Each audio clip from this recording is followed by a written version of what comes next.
Hello everyone, I am Damayanti. Welcome to my YouTube channel. एवं मुझे आलोचना करी यूनिट 4 ओडिया शब्द संभार। क्वेश्चन नंबर 1, शब्द कहले कौन बुझ? शब्दर केतोटी शक्ति रही और कौन कौन सह दृष्टांत सह आलोचना कर। उत्तर, शब्दर अर्थ तीन भाग विभक्त। सेगुड़िक है वाच्यार्थ, लक्षणार्थ, व्यंग्यार्थ।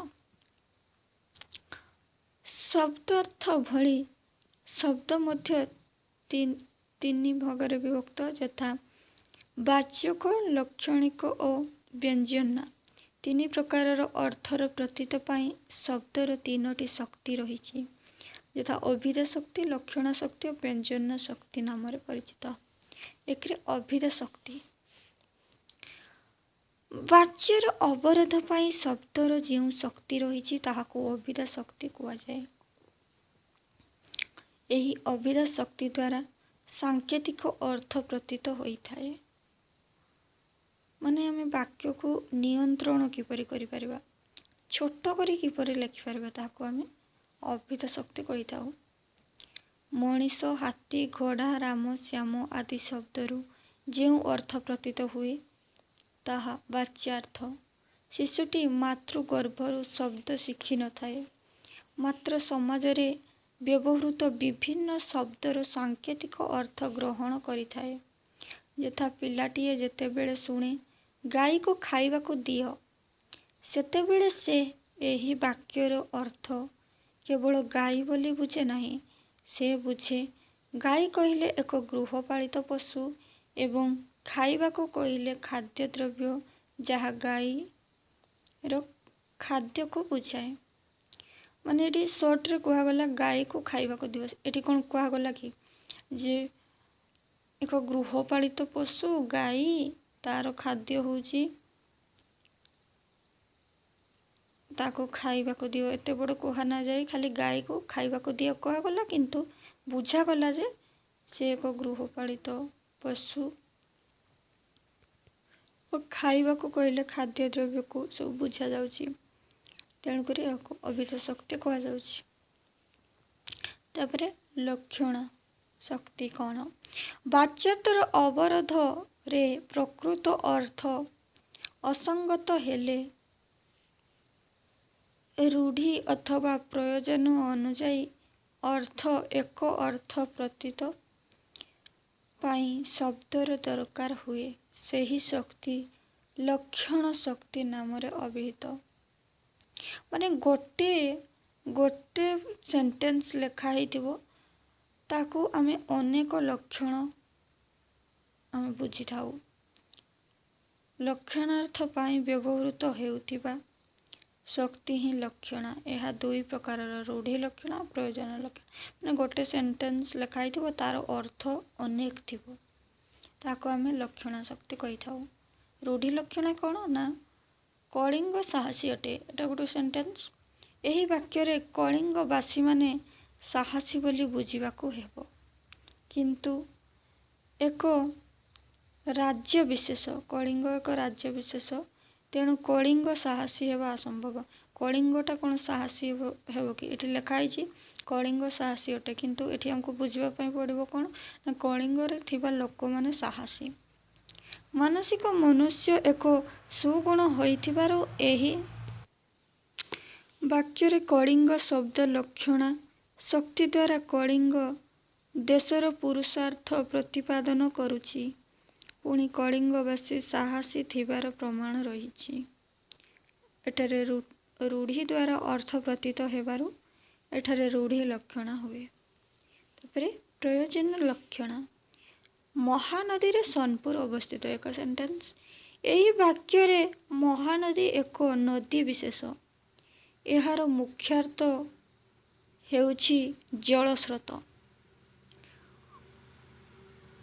तेणु एठारे सोनपुर नगर रहिबा कथा असंभव।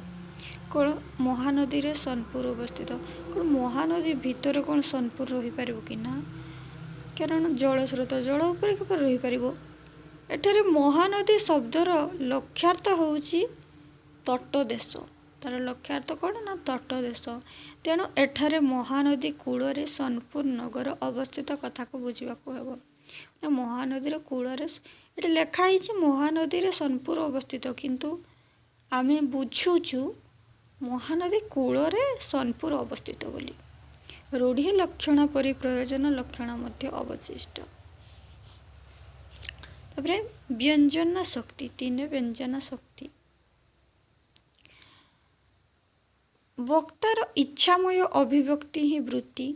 यही वृत्ति को शक्ति मध्य कहा जाए। जो वृत्ति द्वारा पदर मुख्यार्थ और लक्षणार्थ व्यतीत अन्य एक अर्थ प्रकाशित हुए ताहाको व्यंजन शक्ति कहा जाए। माने गोटे सेंटेंस लेखा ही किंतु तार अर्थ अलग बुझाउथो। उदाहरण स्वरूप आम भारत आकार खनि रे परिपूर्ण ना आकार रे परिपूर्ण माने कौन माने आकार अर्थ होची खनि। आम भारत वर्ष खनि रे परिपूर्ण माने सेंटेंसटा अलग लेखा गला किंतु तार बुझीबा आमे अलग ताको आमे एटा व्यंजन शक्ति। यह दुई भाग रे जते शाब्दी व्यंजन और अर्थी व्यंजन। शाब्दी व्यंजन कौन शाब्दी व्यंजन वृत्ति द्वारा शब्दर मुख्यार्थ और लक्षणार्थ भिन्न अन्य गोटे अर्थ प्रतीत होता है। शाब्दी व्यंजन दुई भाग रे विभक्त ना शाब्दी व्यंजन कौन ना शाब्दी व्यंजन शब्दर मुख्यार्थ और लक्षणार्थ भिन्न अन्य गोटे अर्थ प्रतीत होता है। तार सेंटेंस गोटे लिखाई तार अर्थ भिन्न भिन्न भाव में बुझा जाऊ। यह दुई भाग रे अभिधा शाब्दी व्यंजन और लक्षण शाब्दी व्यंजन। अभिधा शाब्दी व्यंजन कौन ना वस्तु अर्थबोधक शब्द काल किंबा जोग विजोग आदि शब्दर साहाय्य एक अर्थवाची हेले ताहा अभिधामूलक शाब्दी व्यंजन नाम परिचित होता है। संजोग पद्मलोचन एठारे पद्म और लोचन संजोग होइथिबारु ताहा विष्णु को बुझाए। जेपरी रात्रि रे मुख चंद्र शोभा पाउची कहिले एठारे मुखटी को चंद्र सहित तुलना करा जाउची। जे कौनसी वस्तु को कौनसी वस्तु किंबा पदार्थ सहित तुलना करिबा बा दुईटी वाक्य को जोड़ी कि गोटे वाक्य हवा ताको आमे अभिधा शाब्दी व्यंजन कही थाउ। लक्षण शाब्दी व्यंजन जो वाक्य रे प्रयोजनीयता हेतु लक्षण स्वीकृति होता है एवं जहा द्वारा प्रयोजन संपादित होता है ताहाको लक्षण शाब्दी व्यंजन कहा जाए। यथा पुरी रे जगन्नाथ मंदिर अच्छी। एही वाक्य रे पुरी शब्द लक्ष्यार्थ रूप रे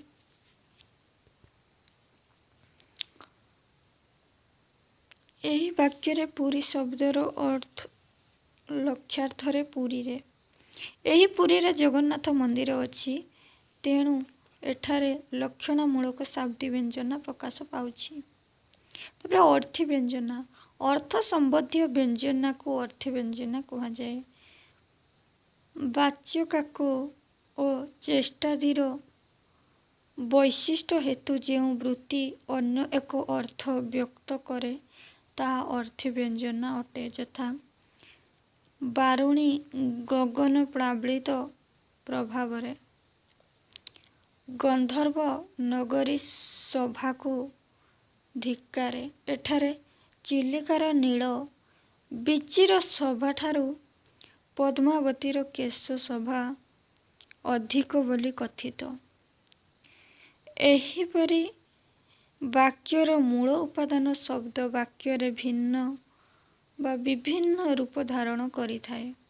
वाक्य व्यवहृत शब्दर वैचित्र्य हेतु वाक्यर सौंदर्य विकसित होता है।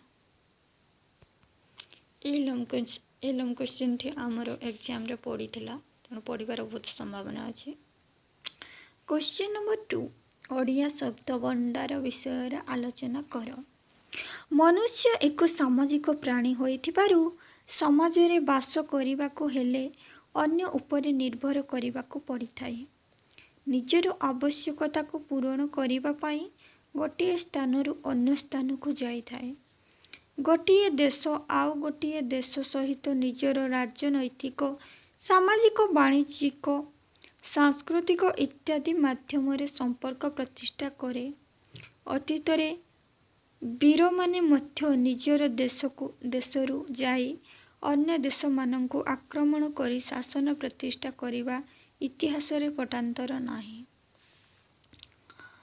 खाली जे मनीष अन्य देश सहित विभिन्न दृष्टिकोणर संपर्क रक्षा करे ताहा नुहे, भावर आदान प्रदान पाई मध्य अन्यान्य भाषा आहरण करने सहित निज भाषा को मध्य विकिरण करिଥାଏ।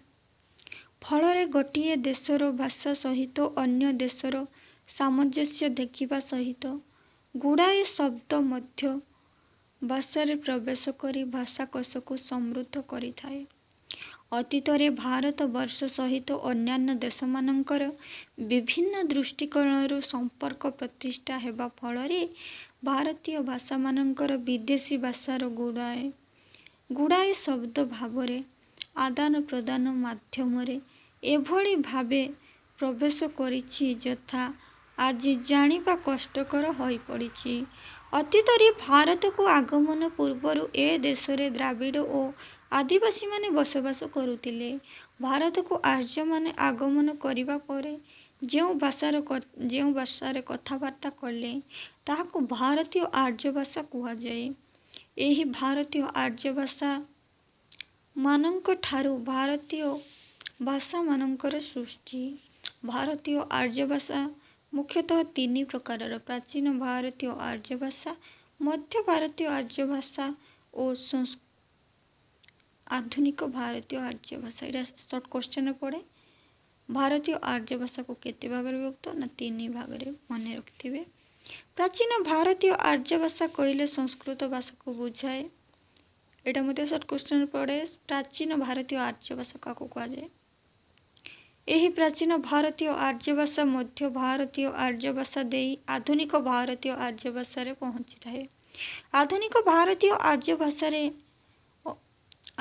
भाषा मानकरे ओडिया भाषा को ही स्वीकृत। तेणु ओडिया शब्द भंडार कथा को विचार कला बेले बृहत्तर दृष्टि शब्द मानक दुई भाग में विभक्त करा जाए, यथा मौलिक और द्वितीय वैदिक।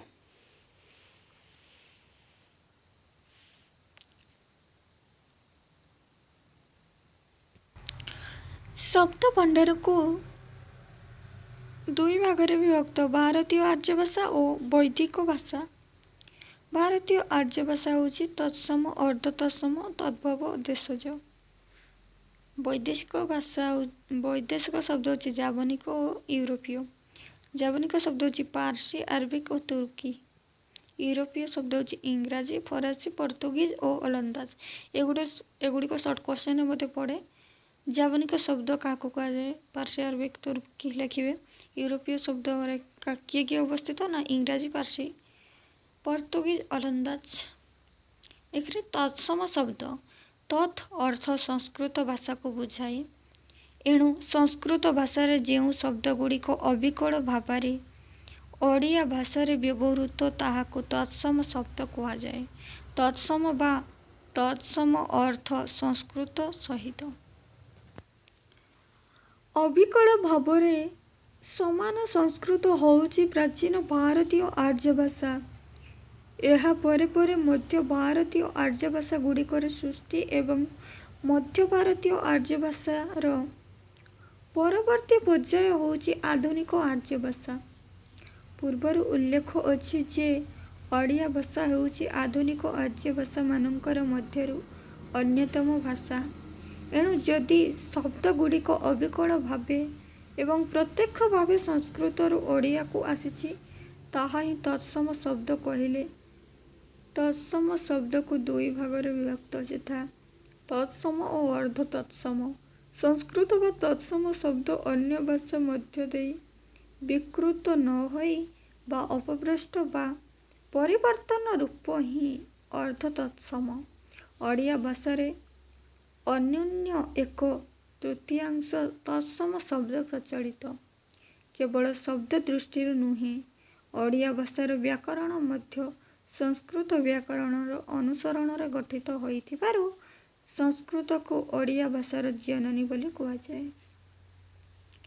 ଓଡ଼ିଆ ଭାଷାରେ ବ୍ୟବହୃତ ତତ୍ସମ ଶବ୍ଦ ଗୁଡ଼ିକ ହେଉଛି ଅକ୍ଷତ, ଅଙ୍କ, ଆକୃଷ୍ଟ, ଆଚାର୍ଯ୍ୟ, ଇଷ୍ଟ, ଇନ୍ଧନ, ରକ୍ଷା, ଏକାଦଶୀ, ଓଷା, ପତପ୍ରତ, କନକ।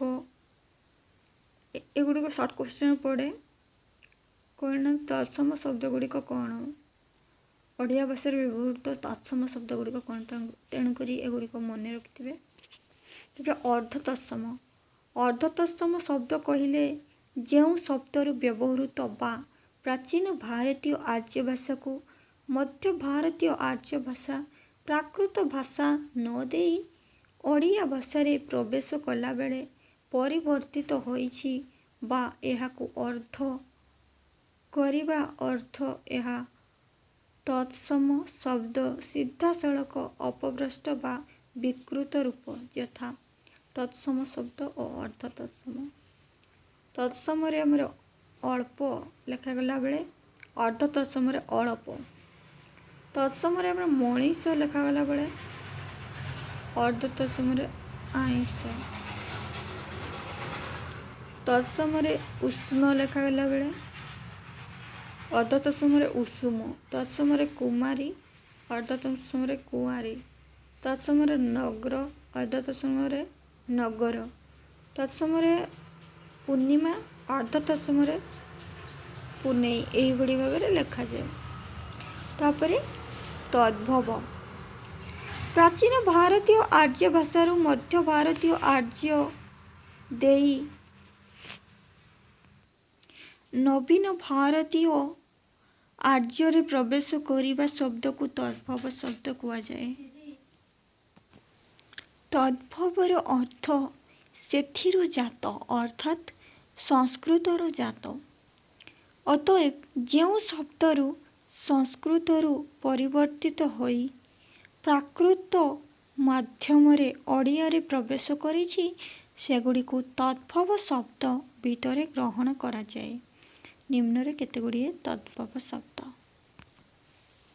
ସଂସ୍କୃତରେ ଯାହାକୁ କୁହାଯାଏ କର୍ମ, ପ୍ରାକୃତ ଭାଷାରେ କୁହାଯାଏ କମ, ଓଡ଼ିଆରେ କାମ। ତଦ୍ଭବ ଶବ୍ଦ ଗୁଡ଼ିକ ସଂସ୍କୃତରେ ଅଗ୍ନି, ଓଡ଼ିଆରେ ଅଗଣି, ପ୍ରାକୃତରେ ଅଗଣି, ଓଡ଼ିଆରେ ଅଗି। ସଂସ୍କୃତରେ ପୁଷ୍ପ, ପ୍ରାକୃତରେ ଫୁଲ, ଓଡ଼ିଆରେ ଫୁଲ। ଏହିପରି ଭାବରେ ଲେଖାଯାଏ। ତାପରେ ଦେଶଜ ଶବ୍ଦ। ଯେଉଁ ଶବ୍ଦ ଗୁଡ଼ିକରେ ମୂଳ ଏପର୍ଯ୍ୟନ୍ତ ଜଣାପଡ଼ିନାହିଁ, ସେଗୁଡ଼ିକୁ ସ୍ଥୂଳ ଭାବରେ ଦେଶଜ ଶବ୍ଦ ନାମରେ ନାମିତ କରାଯାଏ। ମାତ୍ର ଏଠାରେ ମନେ ରଖିବା ଉଚିତ ଯେ ସେତେବେଳେ ଏହି ଶବ୍ଦର ମୂଳ ଜଣାପଡ଼ିବ ଯେତେବେଳେ ତାହା ଆଉ ଦେଶଜ ହେବ ନାହିଁ। ଉଦାହରଣ ସ୍ୱରୂପ କେତେକ ଦେଶଜ ଶବ୍ଦ ନିମ୍ନରେ ଲେଖାଗଲା। ଅଖାଡ଼ୁଆ, ଓଡ଼ିଆ, କଚଡ଼ା, କୋତରା, ଶୁଡ଼ା, ଗଇଁଠା, ପକ୍କା ଇତ୍ୟାଦି। ଏଗୁଡ଼ିକ ସର୍ଟ କ୍ୱେଶ୍ଚନ୍ରେ ପଡ଼େ। ଦେଶଜ ଶବ୍ଦର ଉଦାହରଣ ଦିଅ, ତେଣୁକରି ମନେ ରଖିଥିବେ। ତାପରେ ବୈଦେଶିକ ଶବ୍ଦ। ବୈଦେଶିକ ଶବ୍ଦ ଭାବେ ଆମେ ଇଂରାଜୀ ଓ ପର୍ତ୍ତୁଗୀଜ ଭାଷାର ଶବ୍ଦକୁ ସାଧାରଣତଃ ଗ୍ରହଣ କରିଥାଉ। ମାତ୍ର ତାହା ଠିକ୍ ନୁହେଁ। ବୈଦେଶିକ ଶବ୍ଦ କହିଲେ ୟୁରୋପୀୟ ଭାଷାର ଶବ୍ଦ ଏବଂ ଜାବନିକ ଭାଷାର ଶବ୍ଦକୁ ମଧ୍ୟ ଗ୍ରହଣ କରିବା ଉଚିତ। କାରଣ ଯବନ କହିଲେ ପାର୍ସୀ, ଆରବିକ୍, ଆଫଗାନ ଓ ତୁର୍କୀ ପ୍ରଭୃତି ଇସଲାମ ଜାତିକୁ ବୁଝାଏ। ଏଇଟା ମଧ୍ୟ ସର୍ଟ କ୍ୱେଶ୍ଚନ୍ ପଡ଼େ। ଯବନ କହିଲେ କାହାକୁ ବୁଝାଏ? ନା ପାର୍ସୀ, ଆରବିକ୍, ତୁର୍କୀ ପ୍ରଭୃତି ଇସଲାମ ଜାତିକୁ ଯବନ ବୁଝାଏ। ତେଣୁ ସେମାନଙ୍କ ଭାଷାକୁ କୁହାଯାଏ ଜାବନିକ ଶବ୍ଦ। ଜାବନିକ ଭାଷା ଓଡ଼ିଆ ଭାଷାର ଅନୁପ୍ରବେଶ କରିଥିବା ବୈଦେଶିକ ଶବ୍ଦ ଗୁଡ଼ିକରେ ଦୃଷ୍ଟାନ୍ତ ଦିଆଯାଇଛି। ଜାବନିକ ମୂଳ ବୈଦେଶିକ ଶବ୍ଦ ହେଉଛି ଅକଲ, ଅମାନ, ଆଇନ, ଓସ୍ତାଦ, କରାମତ ଇତ୍ୟାଦି। ୟୁରୋପୀୟ ବୈଦେଶିକ ଶବ୍ଦ ହେଉଛି ନା ଇଂରାଜୀ ମୂଳକ ବୈଦେଶିକ ଶବ୍ଦ ଇଞ୍ଜିନ୍, ପେନସିଲ୍, ବଲ୍ବ, ଡାକ୍ତର, ଇଞ୍ଜେକ୍ସନ୍। ଏଗୁଡ଼ିକ ସର୍ଟ କ୍ୱେଶ୍ଚନ୍ ପଡ଼େ। ଇଂରାଜୀ ମୂଳକ ବୈଦେଶିକ ଶବ୍ଦ କ'ଣ, ଜାବନିକ ମୂଳକ ବୈଦେଶିକ ଶବ୍ଦ କ'ଣ, ତେଣୁକରି ମନେ ରଖିଥିବେ। ତା'ର ପର୍ତ୍ତୁଗୀଜ ମୂଳକ ବୈଦେଶିକ ଶବ୍ଦ ଆଲମାରି, ଆଲପିନ୍, ସାୟା, ତୌଲିଆ ଇତ୍ୟାଦି। ଓଡ଼ିଆ ଭାଷାର ଶବ୍ଦ ସମ୍ଭାର ବିଭିନ୍ନ ଉତ୍ସରୁ ଉତ୍ସରିତ ହୋଇ ବିପୁଳ ରୂପ ଧାରଣ କରିପାରିଛି। କେତେକ କ୍ଷେତ୍ରରେ ବୈଦେଶିକ ଭାଷାର ଶବ୍ଦ ବୋଲି ସହଜରେ ଜାଣି ହୁଏ ନାହିଁ। ପୁଣି ଓଡ଼ିଆ ଭାଷାର ଶବ୍ଦ ଭଣ୍ଡାର ତାହାର ରୂପର ଅର୍ଥ, ଧ୍ୱନି ଆଦିରେ ସ୍ୱାତନ୍ତ୍ର୍ୟ ରକ୍ଷା କରିପାରିଛି ବୋଲି ଏକ ମୌଳିକ ଭାଷାର ଶବ୍ଦ ଭଣ୍ଡାର ଭାବେ ପ୍ରତିଷ୍ଠା ଲାଭ କରିପାରିଛି। କେବଳ ଏକ୍ଜାମରେ ପଢ଼ିବା ଭଳି ଇମ୍ପୋର୍ଟାଣ୍ଟ କ୍ୱେଶ୍ଚନକୁ ମୁଁ ଆଲୋଚନା କରିଛି। କ୍ୱେଶ୍ଚନ ନମ୍ବର 3, ଓଡ଼ିଆ ଶବ୍ଦ ସମ୍ଭାରରେ ଥିବା ବୈଦେଶିକ ଶବ୍ଦ ସମ୍ପର୍କରେ ଏକ ଦୀର୍ଘ ଆଲୋଚନା କର। ଭାରତକୁ ବହୁ ବୈଦେଶିକ ଜାତିଙ୍କର ଆଗମନ ହୋଇଥିଲା। ସେମାନେ ଆକ୍ରମଣ, ଶାସନ, ବାଣିଜ୍ୟ, ପର୍ଯ୍ୟଟନ ଉଦ୍ଦେଶ୍ୟରେ ଏ ଦେଶକୁ ଆସି ତାଙ୍କର ଭାଷା, ସଂସ୍କୃତି, ଚାଲିଚଳଣି, ସ୍ପଷ୍ଟ ମୁଦ୍ରାଙ୍କ ଛାଡ଼ିଥିଲେ। ତେଣୁ ଆମ ଓଡ଼ିଆ ଭାଷାରେ ଏହି ବୈଦେଶିକ ଶବ୍ଦ ପ୍ରଚଳିତ। ବିଭିନ୍ନ ସମୟରେ ଓଡ଼ିଆରେ ଭିନ୍ନ ଭିନ୍ନ ସମ୍ପ୍ରଦାୟର ଶାସନାଧୀନ ହୋଇଥିଲା। ମୁସଲମାନ, ମରହଟ୍ଟା, ଇଂରେଜମାନେ ଓଡ଼ିଶାକୁ ଶାସନ କରିଥିଲେ। ବିଦେଶୀ ଶାସନ ଫଳରେ ଅନେକ ବିଦେଶୀ ଆମ ଭାଷାରେ ପ୍ରବେଶ କରିଛନ୍ତି। ମୁସଲମାନ ଶାସନ କାଳରେ ମଧ୍ୟ ଆମ ଭାଷାରେ ପାର୍ସୀ, ଆରବିକ ଭାଷାର ଏବଂ ଇଂରେଜୀ ଶାସନ କାଳରେ ଇଂରେଜୀ ଓ ଅନ୍ୟାନ୍ୟ ୟୁରୋପୀୟ ଭାଷାର ଶବ୍ଦ ଅନୁପ୍ରବେଶ କରିଥିଲା। ଏଗୁଡ଼ିକ ପରିଚିତ, ନିତ୍ୟ ବ୍ୟବହାର୍ଯ୍ୟ ହୋଇଥିବାରୁ ଖାଣ୍ଟି ଓଡ଼ିଆ ଶବ୍ଦ ମନେହୁଏ।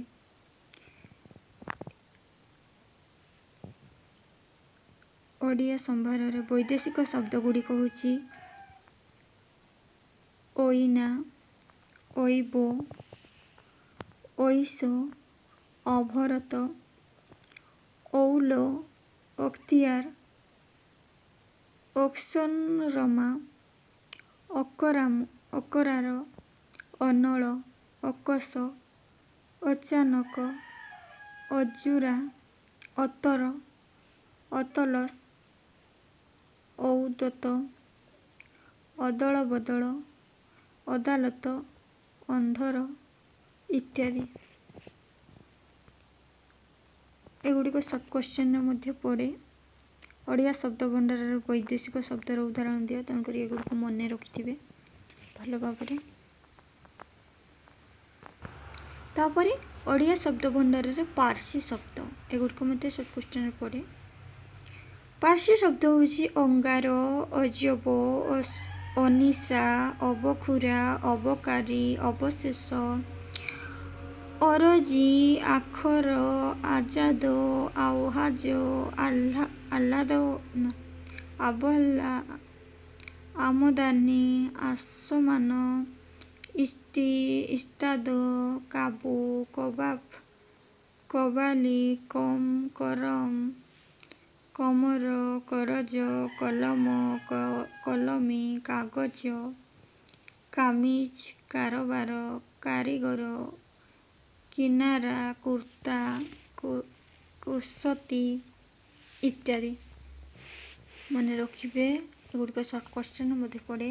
ତାପରେ ଓଡ଼ିଆ ଶବ୍ଦ ଭଣ୍ଡାରରେ ତୁର୍କୀ ଶବ୍ଦ ଆରମାନ, ଉର୍ଦ୍ଧ, ଇଞ୍ଚ, କାବୁ, କୁଲି, କୋଇମା, ଗାଁ, ଗାଲିଚା, ଚକମକି ଇତ୍ୟାଦି। ତାପରେ ଓଡ଼ିଆ ଶବ୍ଦ ଭଣ୍ଡାରରେ ଇଂରାଜୀ ଶବ୍ଦ auditor, authority, operation, operator, appeal, order, advance, advocate, admission ଇତ୍ୟାଦି।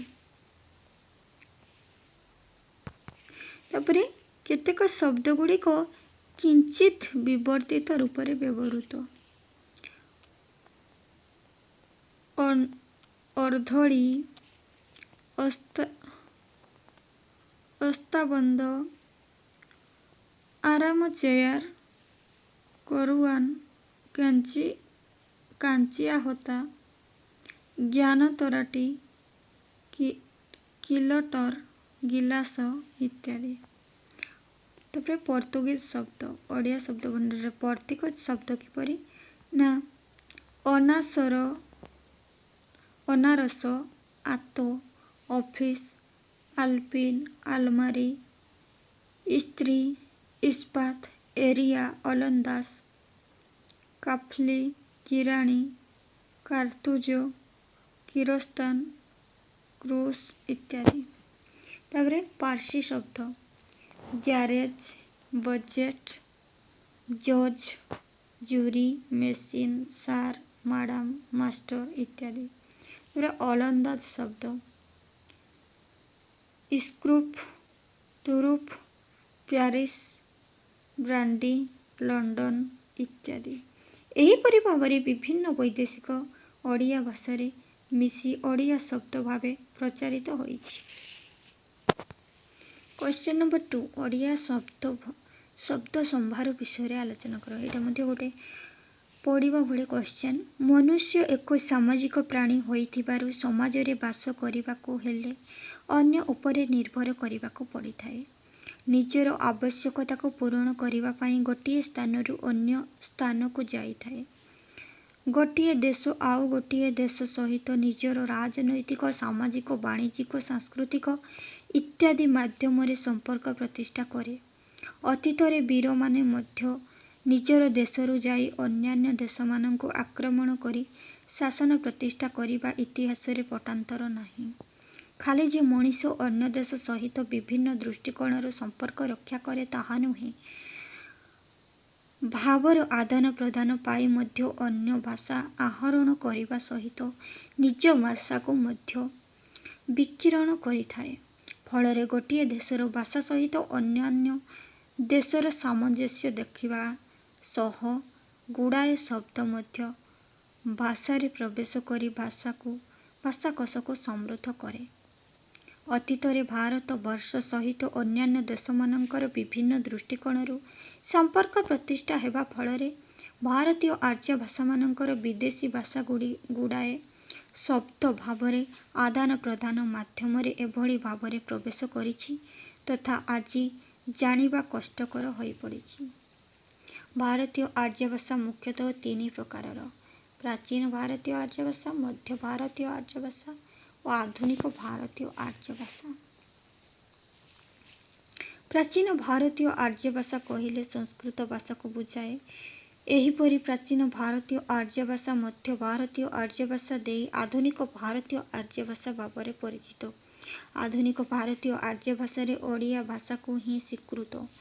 तेणु शब्द भंडार कथा को विचार कला बेले बृहत्तर दृष्टि शब्द मानकर 2 भागरे विभक्त करा जाए। प्रथम मौलिक और द्वितीय तह वैदेशिक। यही मौलिक शब्द मानक मध्य तत्सम, तद्भव, देशज शब्द और द्राविड़। ये सर्ट क्वेश्चन पड़े मौलिक शब्द गुड़िक कौन? तत्सम, तद्भव, देशज और द्राविड़। मन रखिथिबे। शब्द भंडार को 2 भागरे विभक्त, भारतीय भाषा और वैदेशिक भाषा। भारतीय भाषा होची तत्सम, अर्धतत्सम, तद्भव, देशज। सॉरी एटा मु आलोचना करी। तो यही यूनिट रे 3टी ही लंब क्वेश्चन पढ़ा भली लंब क्वेश्चन। तेणुक ये मु आज आलोचना समाप्त करुच्ची। वीडियो को भल लगी लाइक, शेयर, कमेंट निश्चय करेंगे। जदि मो चैनल टी को सब्सक्राइब करें आज ही सब्सक्राइब करूँ, कारण जहाद्वारा आपण मैंने पाइपर मो चैनल +3 फर्स्ट सेमिस्टर ठारू 6th सेमिस्टर पर्यंत समस्त ओडिया ऑनर्स वीडियो और कंपलसरी सब्जेक्ट